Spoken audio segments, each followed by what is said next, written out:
Oil based اتنی آسانی سے ایکسکریٹ نہیں ہوتے. ایگزیکٹلی. تو ہر میڈیسن کے ایک جو ہے نا وہ کوئی نہ کوئی سائڈ افیکٹس ہیں, اور اگر اوور ڈوز میں چلے جائیں تو اس کے مزید جو ہیں سائڈ افیکٹ سامنے آتے ہیں.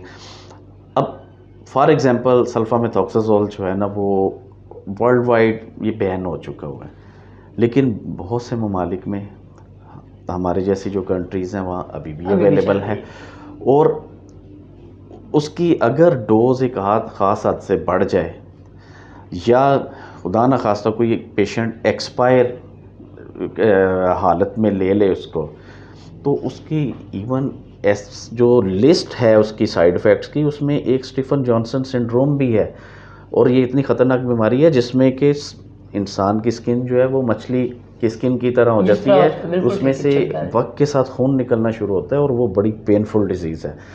یہ اسٹیفن جانسن جو ہے اور بھی بہت سی میڈیسن سے ہوتا ہے, تو اس لیے سیلف میڈیکیشن سے جس حد تک بھی آپ بچ سکیں بچنا چاہیے, اور اپنے معالج سے ہمیشہ کنسلٹ کریں. اس میں دیکھیں جیسے معاشی برڈن اور بھی ملکوں پہ ہے, کافی ممالک میں مہنگائی پوری دنیا میں بڑھ رہی ہے, اس میں گورنمنٹ کی ذمہ داری بنتی ہے میرے خیال میں کہ گورنمنٹ ایزی ایکسیس پرووائڈ کرے معالج تک, کہ ان پیشنٹ جو ہے اپنے معالج کے پاس جائے. اب دیکھیں نا اگر قطار میں لوگ لگے ہوں گے تو وہ ڈاکٹر بھی بیچارہ کیا کرے گا, وہ بھی جلدی کیونکہ سب کو ایک مخصوص ٹائم میں چاہیے ہوتا ہے جو مریض کی ڈائگنوز تشخیص بنانے کے لیے. ہاں وہ ٹائم اس کو مل نہیں پاتا, وہ بھی سمٹم پہ ہی میڈیسن اکثر لکھ دیتے ہیں, وہ اکثر جو ہے نا وہ سمٹمز پہ اور پیشنٹ سے پوچھ کے پھر لکھ دیتے ہیں, ان کی بھی مجبوری ہے. لیکن اب صورتحال یہ ہے کہ پراپر ڈائگنوز ہونا چاہیے, جو ٹیسٹ ریکوائرڈ ہوں لیب ٹیسٹ وہ کروانے چاہیے, تو یہ ایک پراپر طریقہ کار ہونا چاہیے. تو یہی وجہ ہے کہ گورنمنٹ کی اس میں بہت زیادہ ذمہ داری ہے, اور ایک لیول اور ہے, ایک لیول حاکم صاحب ہو رہا ہے, وہ یہ کہ بہت زیادہ ایڈورٹائز کرنا چاہیے اس بات کو کہ سیلف میڈیکیشن سے آپ بچیں. یہ قومی اخبارات میں رسائل میں دینا چاہیے کہ سیلف میڈیکیشن سے بچنا چاہیے. اچھی بات ہے, اویئرنیس دینی چاہیے, مگر اس کا تدارک بھی ہے, کیونکہ موسٹلی لوگ دیکھتے ہیں ایڈورٹائزمنٹ دیکھ لی جی, کسی آپ نے نیٹ پہ دیکھ لیا, اخبار میں پڑھ لیا, اکثر ہمارے آپ کو پتہ ہے ہمارے معاشرے میں انڈین کی مشہوری ہے اس طرح کی, وہ دیکھ کے وہ کمرشل دیکھ کے میڈیسن منگواتے ہیں, اور اس کا جتنا نقصان ہوتا ہے میرا خیال میں سب سے زیادہ لوگ اسی سے نقصان ہو رہا ہے. تو جہاں تک گورنمنٹ کی بات ہے, اگر میں اپنا مشورہ دینا چاہوں گورنمنٹ کو, جو میرا تجربہ ہے, تو صحت کارڈ پہ, کیونکہ انڈور فیسلٹی ہے, صحت کارڈ کو اگر عام آدمی کے لیے آؤٹ ڈور فیسلٹی بھی دی جائے جس پہ مخصوص ٹیسٹ, بڑی اچھی بات, جس میں مخصوص کنسلٹیشن اور مخصوص میڈیسن مل جائے, تو میرے خیال میں جو گورنمنٹ نے 10 لاکھ ہر خاندان کو دیا ہوا ہے اس کا فائدہ بھی زیادہ ہوگا, اور سیلف میڈیکیشن بھی کم ہوگی, اور عام طور پہ جب بیماریاں اس شکل پہ چلی جاتی ہیں, جب آپریشن کی ضرورت پڑ جاتی ہے یا دائمی بیماریاں ہو جاتی ہیں, وہ بھی کنٹرول ہو سکتی ہیں.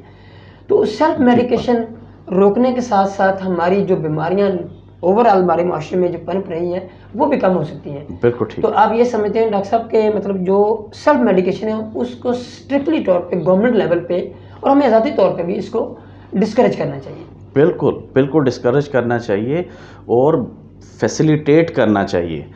جو حکومت کے ادارے ہیں, جو ہیلتھ کمیشنز ہیں, انہیں فیسیلیٹیٹ کرنا چاہیے, ڈاکٹرز کو فیسیلیٹیٹ کریں زیادہ سے زیادہ, تاکہ ان کی سیلریز میں وہ ڈاکٹرز جو پیریفرل ایریاز میں جا کے خدمات دیتے ہیں ان کو فیسیلیٹیٹ کریں, انہیں کنوینس کی سہولیات دیں, کیونکہ پیریفرل ایریا میں زیادہ سیلف میڈیکیشن ہے, جہاں اویئرنیس ہے وہاں کم ہے. بالکل, وہ پھر اسی طرح ہی کرتے ہیں, میڈیکل اسٹور پہ چلے گئے, کسی چھوٹے حکیم کے پاس چلے گئے, کوئی مومی کے پاس چلے گئے, وہ جب اس کا بہت زیادہ نقصان اٹھاتے ہیں پھر وہ کہیں جا کے. اب حاکم صاحب دونوں پہلو ہیں اس میں. اب ایک تو جو اگنورڈ ایریاز ہیں وہاں سیلف میڈیکیشن ہے, کویکری ہے, وہ بھی اس کی ایک شکل ہے. جی بالکل ٹھیک ہے. LHVs کو جس مقصد کے لیے ٹریننگ دی جاتی ہے وہ تو پتہ نہیں پورا ہو رہا ہے یا نہیں, لیکن وہ اپنی پریکٹس کر رہی ہیں اور پراپر پریکٹس کر رہی ہیں, جو کہ غلط بات.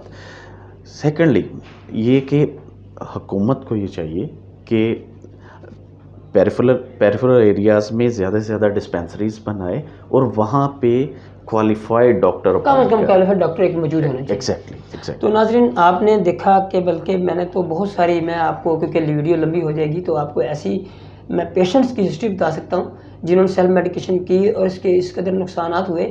کچھ مریض جان سے گئے اور کچھ مریض دائمی امراض کا شکار ہو گیا. بہرحال ہر لحاظ سے سیلف میڈیکیشن اپنے طور پہ دوائی لینے سے گریز کیجیے. آپ کا بہت بہت شکریہ.